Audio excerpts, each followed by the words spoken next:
Zárate miró al portero centrado entre los tres palos de madera.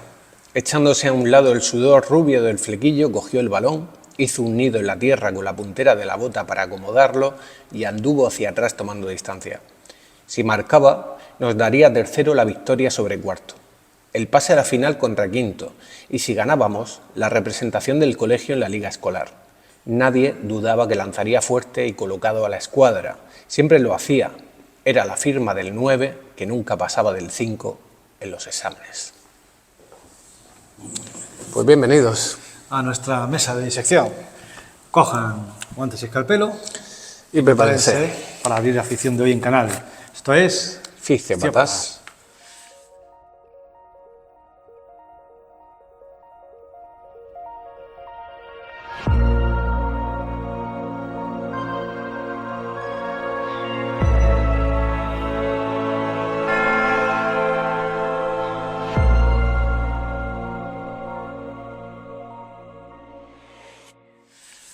Bueno, Eric, ¿qué tal? Estamos aquí, hoy 19 de enero, episodio 18 de esta tercera temporada de Ficciópatas.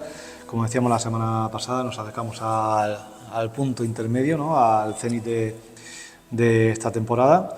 Y bueno, y hoy nos traes a Guillermo Busuttil. Sí, un autor que también hace tiempo, la verdad, que quería traer. O sea, lo tenía en mente, yo creo, desde la primera temporada, no por nada, sino porque Guillermo Busuttil fue profesor mío. Yo estuve, no sé si esto no lo hemos hablado antes. No, creo que no.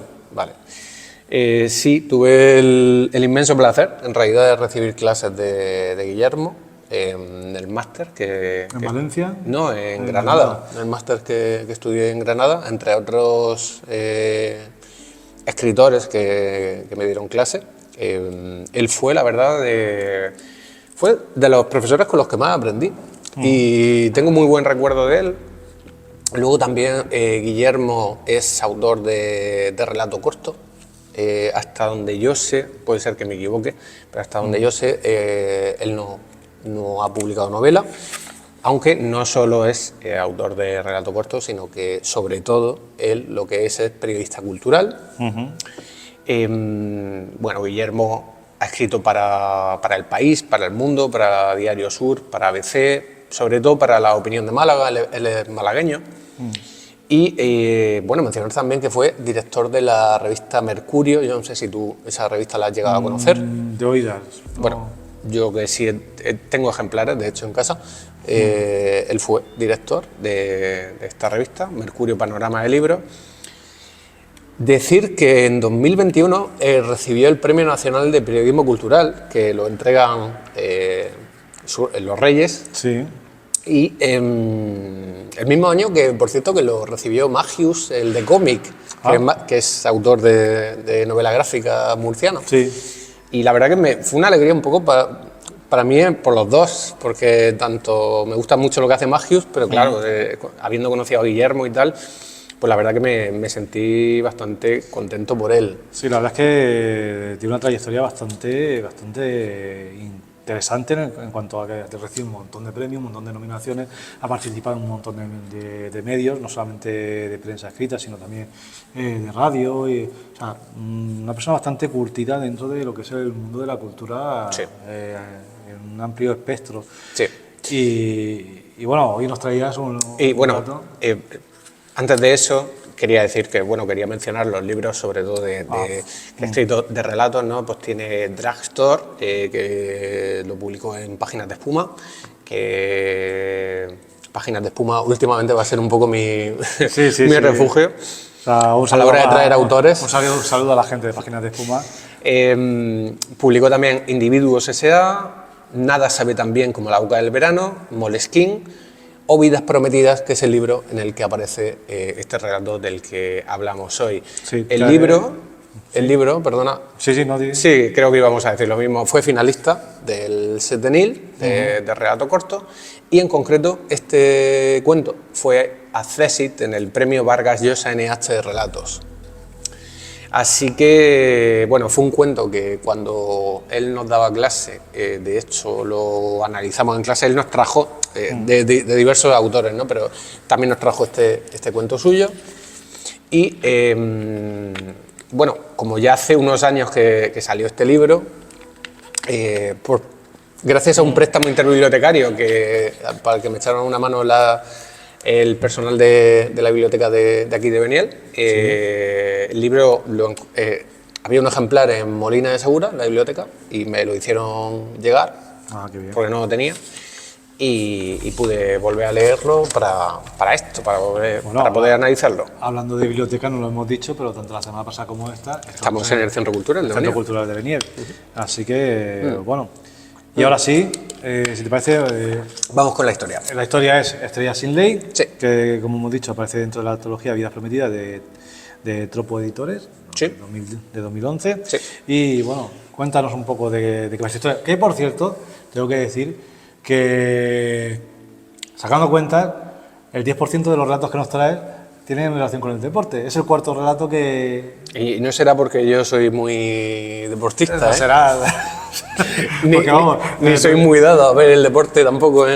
Ya, no. A ver, la casualidad que los autores que me gustan sí que son... Deportistas, ¿no? No deportistas, pero les gusta el deporte. Claro.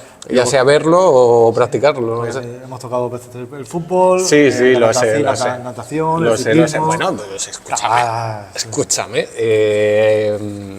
No, a mí me parece estupendo. Se pueden aunar mundos, ¿no? Sí, por supuesto. Es verdad que yo, más allá de los dardos, no creo yo que el deporte no, pero bueno, en fin. Igual los Yo relatos... fui bueno jugando al tenis cuando era pequeño, que lo sepas. Bueno, Vale. El relato comienza in media res, que esto además me gusta particularmente, de un inicio muy dinámico, en un partido de fútbol de una liga del colegio. El narrador, que yo entiendo que es una especie de trasunto del propio autor, ¿vale? De una especie de alter ego, sí. va en la clase de tercero. Zárate, que es compañero suyo de equipo, parece que es el centrocampista o el delantero y está justo enfrente del portero, ¿vale? Y va a disparar, ¿no? Entonces, bueno, aquí ya el narrador comienza a comparar a este jugador, a Zárate, con su personaje Ringo Rex, que es el protagonista de las historias del oeste, que el chico, dentro de la historia, escribía y vendía en el recreo a sus compañeros bajo el seudónimo de Tiger Nine. En la historia no se nos dice el nombre del narrador. Podría ser Guillermo, pero... Sí, nos dice. No. Sí. ¿Cómo? Sí, Efraín. Ah, cierto, tienes razón, perdona. Sí, porque retiro hay un lo he momento- dicho, ahora Sí, porque Es verdad. hay un momento en el cual tiene una conexión con la hermana de su amigo y es la amiga, la hermana Nuria. La que lo La menciona, ¿no? menciona. Es verdad, tienes razón. Pero creo que es la única vez. Es la única vez. Una o dos veces, no sé si hay Sí, alguna pero otra en vez, el libro de Vidas Prometidas hay otro personaje luego que se llama Efrén, ya que no es un nombre muy común. En fin, vale, pues Efrén. Bueno, se nos ha comparado a lo que está pasando con ese personaje de su imaginación, de la de Efrén, y volvemos al momento en el que está a punto de disparar a portería Zárate, cuando Vélez, uno de los chicos de un grupo de chavales rivales, le lanza una piedra. Este chico está fuera del partido, no está jugando. Sí. Le lanza una piedra y le hace perder el equilibrio. Y se cae y se parte la nariz. Entonces, bueno, se nos muestra aquí así quiénes son los antagonistas. Sí. Está Vélez, Teba, el Pollo y Arribere, que son un grupo de matones. Sí. Los típicos matones de colegio. Sí, de los abusones de toda la vida. Abusones de toda la vida. El padre de Arribere, además, es el alcalde de la ciudad, lo cual lo vuelve intocable. Claro. Porque se nos dice que el padre de Arribere también dona al colegio un dinero, porque el colegio, por lo visto, acoge a huérfanos, ¿no? Lo cual es un dato relevante, porque entra en escena, ligado con esto, un personaje que se llama Gross, ¿vale? Que es un chaval poco hablador, arisco, 2 años mayor que Efrén y que el resto, ¿vale? Debería ir entiendo que a quinto, pero irá a tercero porque será repetidor. Sí. Bueno, que aparece en escena y aparece para ayudar al chico al que le han tirado una piedra y que se ha roto la nariz sin poder disparar a la portería, a que deje de sangrar, ¿no? Sí. Vale. El narrador nos dice que por su actitud él pensaba que se trataba de otro matón de colegio porque, bueno, tiene un poco chulesco, por lo visto, en las formas y tal, fuma. Tiene aquí, sí, tiene Ese un chico poco fuma. el tópico del rebelde sin causa, ¿no? Un poco, Sí, sí. tiene ese aspecto, ¿no? De tío así fornido, chulo, pero que en el fondo pues le da un poco igual todo, pero tiene tendencia a proteger al más débil. Eso, claro, efectivamente eso es lo que vamos a ver, ¿no? Bueno, pues ya lo vemos en el momento en el que se acerca a ayudar a cortarle la hemorragia, le dice cómo tiene que hacerlo y bueno, después aparece otro personaje que es la hermana de Zárate, Nuria, de la que el narrador, Efrén, está secretamente enamorado, a la que compara de hecho con Raquel Welch, una habitual de las películas del oeste.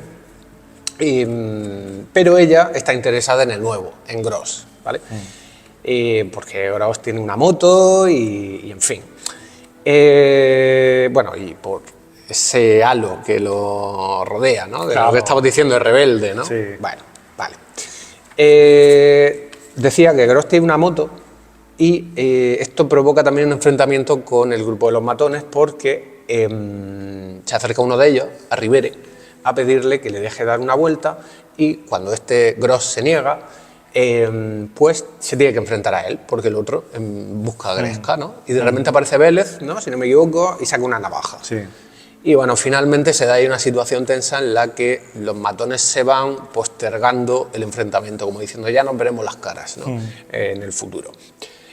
Vale, el narrador, es que claro, esta narración es un poco difícil porque va saltando de un momento a otro, pero bueno, el narrador nos lleva ahora a una vieja estación de trenes donde se nos cuenta que a él le gustaba pasar el tiempo allí, porque allí es donde él imaginaba sus historias del oeste, donde ajusticiaba a los malos en su imaginación, etcétera, ¿no? Y nos cuenta que tiene también compañeros de clase como Anchieta, que es un chico obeso, que bueno, que le pide aparecer en alguna de sus historias. Y él pues, se lo concede, lo mete como médico, ¿no? Sí, como médico. El médico. Bueno. Nada, pues eso es un orgullo para Anchieta.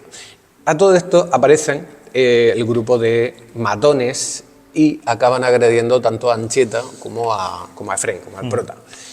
Y finalmente, bueno, pues el prota, Efrén, acompaña a Anchieta a la parada del bus, aparece Gross en su moto y se ofrece a llevarlo a casa. Vale, a los matones los expulsan del colegio una semana. Y en ese momento aparece también la nueva novela de Ringo Rex, que es Estrella sin ley, la nueva novela que ha escrito. Que la que da título al relato. Que la que da título al relato. Gross, este chico rebelde sin causa que decíamos, se interesa y se la compra. Y dice que fue el primero en leerla en clase. Gross, de hecho, le pregunta que por qué lo hace, que por qué escribe esas historias. Y el narrador le cuenta que allí puede hacer que aparezcan tanto los valores que él considera importantes, como los escenarios y el tipo de personajes que tienen un significado para él. Y aquí, bueno, pues aquí Busuttil nos habla un poco de por qué los escritores escriben. Sí. Que a mí me parece muy bonito el modo en que homenajea, porque yo creo que todos los que escribimos al final pues nos podemos sentir identificados en un fragmento como este. Bueno, el día antes de la final vuelven a tener un enfrentamiento con los matones, porque se los encuentran en unos sótanos donde hay unos cines y tal, y vienen a cobrarse la venganza a los matones, y aparece Gross, que se lía a golpes ahí con todo el mundo, o sea, tiene una escena como muy épica también, ¿no?, de Salvador. Sí, efectivamente. Y hasta que aparece el padre Ursino, un cura, y entonces los matones echan a correr de nuevo. Llegamos al momento de la final, el partido contra los de quinto, y hay un gol un tanto decisivo a favor del equipo de los protagonistas, ¿no? Sí. Y en ese momento ellos se vuelven como para celebrarlo con Gross, porque aunque él no juega, está en las gradas y los está animando todo el rato, y el protagonista se da cuenta, Efrén se da cuenta de que ya no está. Sale a buscarlo, corre tras él y cuando lo alcanza le cuenta a Gross que el director ha llamado por teléfono a su tía para comunicarle que lo expulsan definitivamente. Y que de hecho le han recomendado que por la edad que tiene pues se busque un trabajo y que, en fin, que abandone los estudios, que va a ser mejor. Sí. Bueno, esto lo había exigido el padre de Vélez, el alcalde, por agredir a su hijo. Y Gross le regala en ese momento su mechero Fipo. Le dice que, bueno, que pronto empezará a fumar y que, en fin, le regala como símbolo eso. Y el protagonista narrador lo ve alejarse, como en las películas de vaqueros veíamos alejar hacia el horizonte. Hacia el horizonte, ¿no? Sí, con el sol poniente. En un fragmento que, si te parece, voy a leer, ¿vale? Sí, y con esto cierro el resumen. Sí. Y dice: nunca había perseguido a nadie como aquella tarde. Corrí detrás de Gross con todas mis fuerzas. Corrí todo lo que pude, pero no logré alcanzarlo para darle las gracias y un abrazo. Antes de llegar a la puerta del colegio, abierta de par en par, lo vi montarse en su bultaco negra y arrancarla hacia la avenida, que parecía una llanura envuelta en el atardecer. Estoy seguro de que, a pesar de que no volvió su mirada, sí que me escuchó gritar su nombre, 1, 2, 3 veces, sin dejar de pensar hacia dónde cabalgaba Ringo Rex. Sí. De repente aquí hay una transmutación de Gross en el héroe. Sí, efectivamente, en el héroe que en un principio estaba un poco interpretado, o creo que digamos, el mismo narrador se veía a sí mismo como Ringo Rex, y luego digamos que traspasa da la batuta, no ese testigo a Gross. A Gross, porque ha sido el verdadero salvador de toda la historia, ¿no? De todo lo que ha pasado, y también el más castigado, ¿no? Por las circunstancias, por el estatus social, ¿no? Que también se ve por aquí por reflejado. ¿A ti qué te pareció la historia? Pues mira, a mí últimamente con las historias que traes me pasa una cosa, que es que la primera lectura no me impacta, pero luego con un segundo visionado más detallado es cuando empiezo a disfrutarlo de verdad y cuando empiezo a apreciar las cosas que tiene así de trasfondo. Entonces, a mí me ha gustado sobre todo pues esa mezcla, ¿no? Ese aire de western ambientado en la sociedad actual, cómo implementa también sus pequeños fragmentos de historia, que los pone en pequeñas estructuras entre párrafos para, digamos, tener una visión más intimista del propio autor, ¿no? El propio autor, me refiero al autor de Efrén, el narrador. De Efrén, ¿no? Y cómo, a nivel de ejercicio narrativo, cómo implementa a esos personajes, ¿no? Dentro de su historia, cómo los camufla con nombres, cómo camufla las escenas.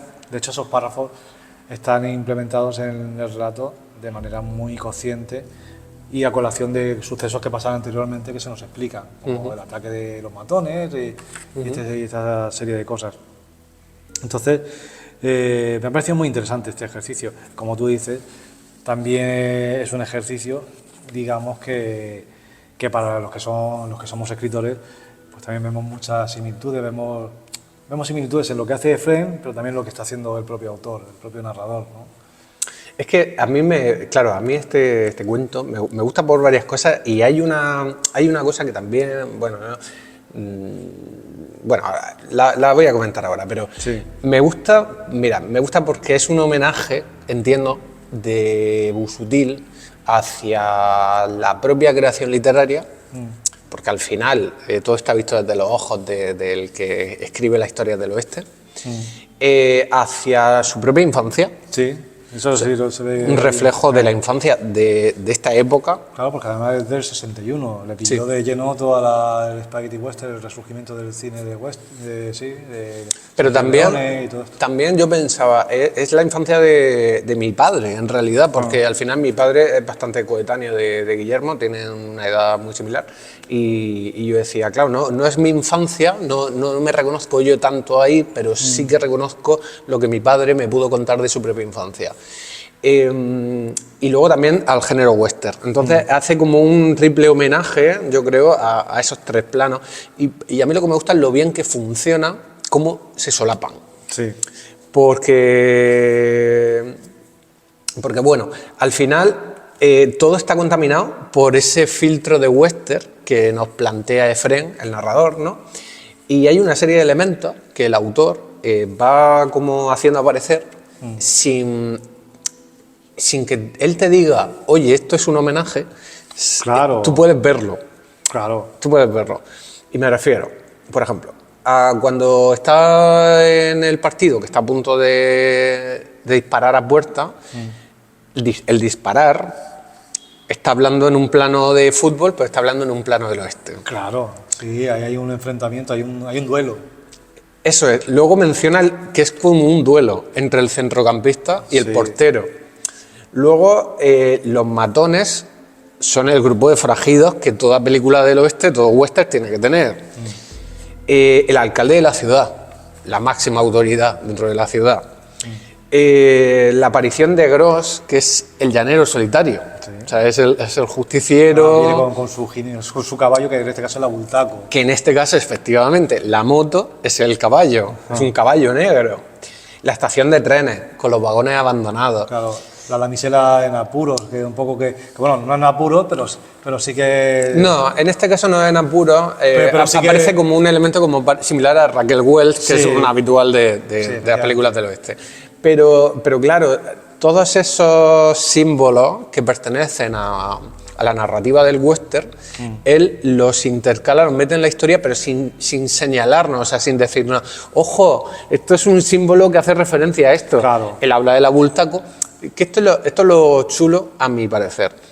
Como que en el momento en el que a ti el narrador te ha planteado el filtro de western, tú ya vas viendo aparecer la moto, a los matones, y ya entiendes qué es cada cosa y qué papel cumple cada símbolo dentro de la propia historia. De hecho, el lenguaje que utiliza aquí también Guillermo Busutil es muy novelesco en ese sentido, muy novelesco de western.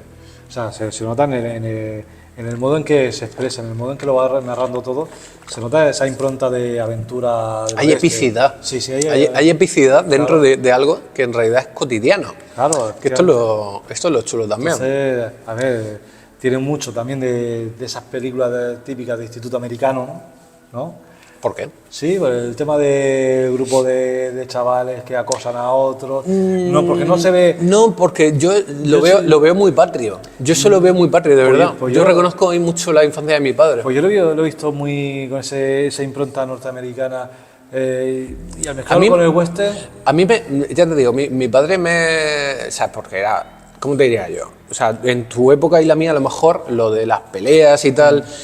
era una cosa que tampoco, o sea, se daba, yo creo que se daba, pero que tampoco era tan habitual. O sea, en la época de nuestros padres, o en la época de Guillermo, en la época de mi padre, o sea, eso era el pan nuestro de cada día. O sea, es que eso existía, eso estaba ahí. Entonces, yo lo veía, yo leía esto y de verdad a mí me llevaba mucho a la infancia de mi padre, ¿no? También que esto sí también lo pensé, digo, es como hay una visión como muy masculina, porque al final el único personaje femenino que aparece es Nuria y digamos que como que le da un sentido romántico, ¿no? Sí. Entonces, claro, pero también entiendo, o bueno, lo excuso un poco tanto en cuanto al final está haciendo referencia a lo que está haciendo referencia. Entonces, dentro de su contexto tiene sentido. Sí. Yo ahora me acabo de dar cuenta que en realidad el protagonista tiene el nombre de dos perros famosos.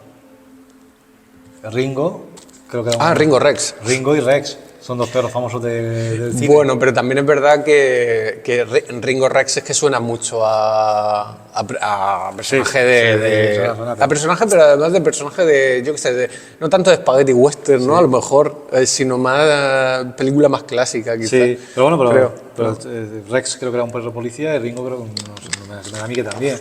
Pero vamos, no lo sé. Ahí... Yo soy muy fan del Spaghetti Western. Yo no sé tú, pero a mí me dio hace unos años por ver Spaghetti Western. Precisamente en Granada, cuando estuve viviendo allí, porque tuve un compañero que le gustaba mucho y nos pegamos unos maratones. Y bueno, y ya me aficioné. O sea, a partir de ahí me aficioné. Yo no especialmente, pero sí que es verdad que cuando hay alguna peli así de western no me disgusta, o sea, me la trago. Pero ya te digo, tiene que ser spaghetti western, porque es que me parece, no sé, manejan la tensión y manejan una serie de... O sea, me parece una maravilla, de verdad, Sergio Leone. Otra cosa que quería señalar respecto a esto es que, mira, que me parece muy hábil el modo en el que... O sea, a mí me costaría distinguir de esta historia qué cosas pertenecen a la biografía del propio Guillermo Busutil y qué cosas no. O sea, cuánto y de verdad. Y eso también me parece interesante. Sí, a ver, no lo sé, pero vamos, que yo imagino Claro, que... yo tampoco. Claro, que tiene unos visos de esa realidad que él vivió. No sé dónde vivía exactamente, porque yo he visto que era de Granada. Y No, sé si... Málaga, ¿Sí? él es malagueño. Entonces Sí. estaba mal ubicado en... Sí, no, Granada, bueno, porque habrá trabajado ahí, ya te digo, ahí me dio clase allí, pero de todas formas, Granada y Málaga están a una hora y sí, poco, me está parece, o sea, cerca. sí. Entonces, no sé a qué estación de tren se refiere. No sé. Sí que, a ver, hace alusiones a cosas concretas como la conga de cola, ¿no? Que es una marca muy específica, es como, no sé, hablar del refresco, no me acuerdo cómo se llama. ¿Eso existió? Sí, de hecho existe. Bueno, Sí. creo que tú ibas a decir la Mirinda. No, la Ok. Mirinda es otra refresco también que en su momento fue muy popular, pero en Canarias, por ejemplo, tiene un refresco que es muy característico de Canarias, y la conga estuve buscando yo y es también tiene una fábrica, se sigue fabricando en Zaragoza, Ah, sí. pero me da a mí que Zaragoza lo que hizo fue asimilar esa marca para darle más expansión. Pero sí que puede ser que sea de la zona donde Algo vivía, muy local, ¿no? como muy Quieres local. decir, ya. Sí, Puede ser, entonces puede es ser. una manera de decir, a ver, no en todos los lados se bebe conga Claro. de cola, ¿no? Por eso te decía que me parece como una cosa muy situada en un contexto, en este caso muy patrio, Claro. ¿no? Muy, yo por lo menos lo veo. Esto me recuerda a mí a un compañero que tenía yo de Granada que hablaba mucho de un ron que se hacía en su tierra, en Salobreña, creo, si no me equivoco, que era el pampero. Ah, bueno, claro. Joder, Claro. ¿quién no ha bebido ron pampero? Sí, pero los pamperos, pues cuando él hablaba de ello hace 20 Sí, no era tan normal, No era tan ¿no? normal, ¿no? Y él siempre alababa esto y era algo que se vivía allí en su zona. Digo, yo no lo había vivido en mi vida, no lo conocía. Entonces, digamos que esa localización a través de elementos, objetos y demás. Eso es interesante, es Creo verdad. que sí, que digamos que son pequeños guiños para el que es de la zona. Claro, ¿no? claro. Y dice, pues tú eres de aquí. O si no eres de aquí, no conoces esto. Es como un añadido, ¿no? Un plus. Sí, pero hombre, yo prefiero que antes de meter un elemento genérico, Coca-Cola, pues que metas Hombre, la claro. conga de cola, que al final lo hace específico, lo hace concreto, claro. En realidad. O sea que, bueno. Sí, yo también estoy a favor de eso. Y luego ya, simplemente ya en cuanto a la interpretación de la historia y tal, ya te digo, a mí el homenaje que hace a ese Guillermo, yo quiero entender que es un trasunto suyo, ese Guillermo Busutil, niño, escritor, yo creo que, y además escribiendo historias derivadas, ¿no? Porque al final, yo por ejemplo, yo me acuerdo que yo me dedicaba a escribir historias derivadas de niño, o sea, a mí me dio muy fuerte, por ejemplo, con Expediente X cuando era pequeño, Sí. y yo escribía como una especie de fanfiction de Ajá. Expediente X, ¿no? Entonces, pero así es como uno empieza, ¿no? Sí. Creo. Sí. La mayoría empezamos queriendo alargar las historias que nos han gustado. Claro, de hecho yo lo tengo apuntado así, cuando habla de esto que hemos dicho de que contaba las historias ajustando las cuentas a sus enemigos, no le ponía nombre ficticio y demás. Yo aquí tengo el apunte de quién entre quienes escribimos no ha hecho o hace esto alguna vez, ¿no? El un poco usar esa justicia a través de su propia escritura, ¿no? O darle sentido a ciertas cosas que de otra manera pues no la tienen, o un poco para conciliarnos con el mundo. Porque es la única manera a lo mejor que tenemos de hacer esa justicia o de vengarnos, entre comillas, de aquellos que nos hacen daño, o homenajear a aquellos que nos hacen bien. Entonces, O bueno, o exponer los valores que nos interesan, a los que nosotros les damos valor, ¿no? Como él hace. Claro, es el poder que nosotros tenemos, ¿no? El hecho de convertir en una realidad alternativa aquello que per se no tenemos a mano. Entonces, me pareció muy interesante, pues eso, que además lo destaca. Como tú dices, puede ser parte también de su infancia, que sus orígenes como escritor pues, vinieran de ahí. De hecho, es que lleva escribiendo un montón de tiempo, entonces es muy plausible. Sí. Y luego, a nivel de técnica, bueno, pues tiene varias cosas que son reseñables. Quería mencionar el tema de este que tú has mencionado, ¿no? Que pensaba que me había puesto yo aquí el fragmento, pero no. Que hay un momento en el que, de hecho, se intercala como lo que el niño escribe, Sí. ¿no? Y claro, digo, qué casualidad que aparezca ese fragmento justo después de la primera aparición de Gross, ¿no? Porque en realidad ahí ya nos está indicando el autor que hay un paralelismo entre lo que está ocurriendo en la realidad del relato Efectivamente. y la propia historia dentro de la historia, que es la historia del oeste que él escribe, ¿no? Y es un poco como si como Busuttil nos mostrase qué momento vital de su personaje había inspirado tal escena en sus novelas del oeste.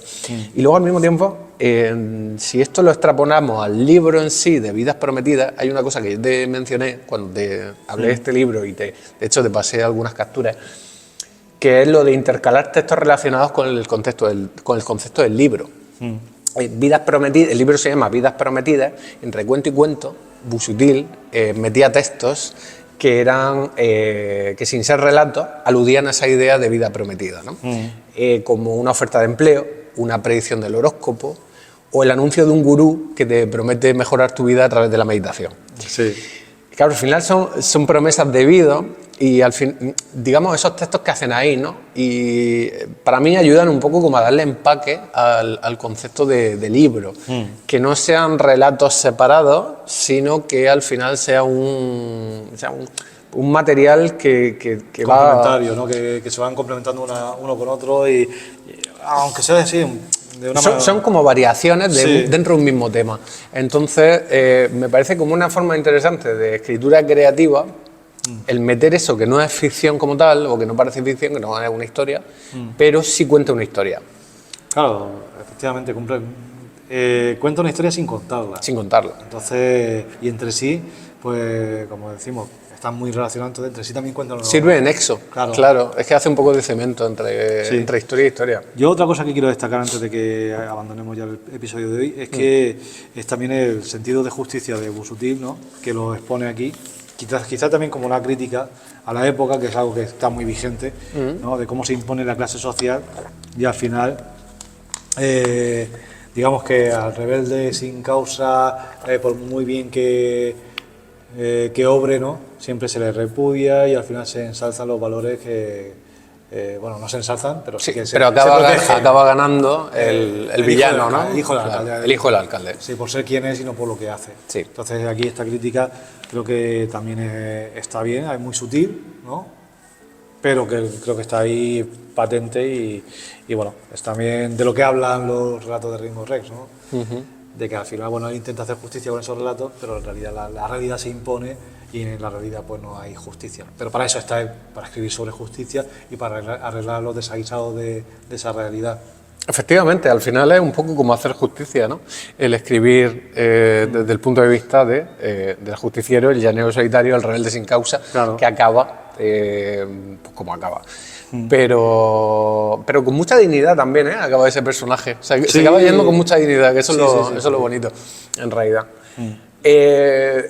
Y tengo una última cosa que, bueno, que ya queda un poco como suelta ahí, pero sí que la quiero mencionar. Hay una, y esto va más dirigido a escritores, hay una, porque es más algo de técnica literaria. En el último fragmento del partido de fútbol, la jugada que lleva al gol está escrita a través de frases largas subordinadas. Y esto, que parece una tontería, es que luego cuando lo leí hace poco me di cuenta. Digo, esto que parece una tontería lo que hace es mantener la tensión. Claro.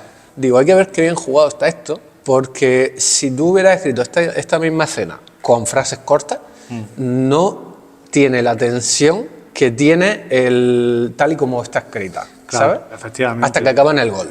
Sí, esto me recuerda a mí un poco a aquellos dibujos de Campeones, ¿no? Que se retardaba una escena un montón de tiempo. No para Bueno, eso sí que era tensión mantenida, O sea, porque bueno, para mantener eso... Pero aquí además hace una cosa muy chula, que es la de hacer acabar igual que empieza, ¿no? Hacer un relato circular, aunque empieza en media red, ¿no? En ese partido, pero acaba también en el partido. Y a mí me da la sensación de que en realidad la primera parte de ese partido como que se interrumpe por la intervención de Vélez, ¿no? Y que es aquí donde se... Son dos partidos diferentes. Son diferentes. Para mí me da la sensación de que eran el mismo, que se interrumpe y que aquí un poco se reanuda para ya culminar. No, pero sí que es un poco el partido que da pie a la final. Entonces, pues, de alguna manera sí que está relacionado el uno con el otro. Pero son dos partidos diferentes. Sí, pero igualmente, pues eso, hay una estructura circular que empieza con un partido, termina con otro y al final, pues, la victoria, de algún modo sí que se hace justicia, ¿no? Efectivamente. Sí, en realidad sí, al final la justicia prevalece, por lo menos dentro del terreno de juego. Ahí es donde Busutil les concede la victoria. Sí. Si no tienen la victoria, digamos, ¿cómo te diría yo? Por parte de la autoridad, tienen la victoria moral. Sí. Así que, exacto. Bueno, pues esto ha sido Estrella sin Ley de Guillermo Busutil y creo que lo dejamos aquí porque vamos perfecto de tiempo. Perfecto. Así que, bueno, nos vemos la semana que viene y nada, no olvidéis recoger a salir y borrar las huellas. Si te ha gustado el capítulo de hoy, dale a like y no olvides suscribirte. Si quieres apoyarnos, puedes hacerlo compartiendo nuestro contenido, siguiéndonos en redes y comprando nuestros libros.